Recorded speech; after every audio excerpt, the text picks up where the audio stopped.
Congress party మరొక వైపున Bharatiya Janata party ఇద్దరు కూడా ప్రచారం ప్రారంభించేశారు. ఎన్నికల ప్రచారం ఒకవైపున భారత్ న్యాయ యాత్ర పేరుతో రాహుల్ గాంధీ యాత్ర చేస్తుంటే మరొక వైపు నరేంద్ర మోడీ ఎన్నికలప్పుడే పేదలు గుర్తొస్తారంటూ తీవ్రస్థాయిలో విరుచుకుపడుతున్నారు కాంగ్రెస్ మీద. మన దేశ డిఎన్ఏలోనే ప్రేమ ఉందని కాంగ్రెస్ అగ్రనేత రాహుల్ గాంధీ పేర్కొన్నారు.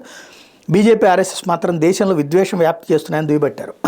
ఆయన భారత్ జోడో యాత్ర న్యాయ యాత్ర 2 రోజుల విరామం తర్వాత ఆదివారం ఛత్తీస్గఢ్లో మొదలైంది. రాయగఢ్ ర్యాలీలో రాహుల్ మాట్లాడారు.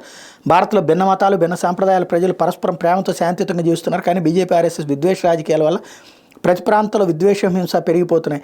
భాష ఆధారంగా కొందరు రాష్ట్రాన్ని బట్టి ఇంకొందరు ఇతరులను ద్వేషిస్తామంటున్నారంటూ ఆవేదన వెలిబుచ్చారు. విద్వేష హింసకు తావులేని హిందుస్థాన్ని భవిష్యత్ తరానికి అందించడమే తన లక్ష్యం అన్నారు. మరోవైపు రాబోయే లోక్సభ ఎన్నికల్లో బీజేపీ 370కి పైగా స్థానాలు ఖచ్చితంగా గెలుచుకుంటుందని ప్రధానమంత్రి నరేంద్ర మోడీ మరోసారి ధీమా వ్యక్తం చేశారు. ఎన్నికల్లో అధికార ఎన్డీఏకి 400కు పైగా స్థానాలు లభిస్తాయని సాక్షాత్ ప్రతిపక్ష నేతలే చెబుతున్నారని పేర్కొన్నారు. మధ్యప్రదేశ్లోని జబువా జిల్లాలో ఆదివారం గిరిజనుల బహిరంగ సభలో ప్రధాని మోడీ ప్రసంగించారు. ఈ సందర్భంగా ఆయన గిరిజన సంప్రదాయ దుస్తులు ధరించారు. కాంగ్రెస్ గిరిజన వ్యతిరేక పార్టీ అని విమర్శించారు. ఆ పార్టీకి గ్రామీణులు, రైతులు, పేదలు కేవలం ఎన్నికల సమయంలోనే గుర్తుకొస్తారని ఎద్దేవా చేశారు.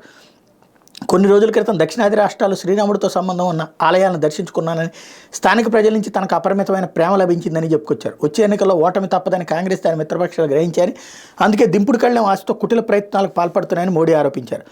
టూటీ చేయడం, ప్రజలను విభజించడం ఇదే కాంగ్రెస్ విధానమని మండిపడ్డారు. అధికారంలో ఉన్నప్పుడు జనం సొమ్ము దోచుకోవడం, అధికారంలో పోయాక భాష, ప్రాంతం, కులం పేరిట విడదీయడం కాంగ్రెస్కి అలవాటుగా మారిపోయిందన్నారు.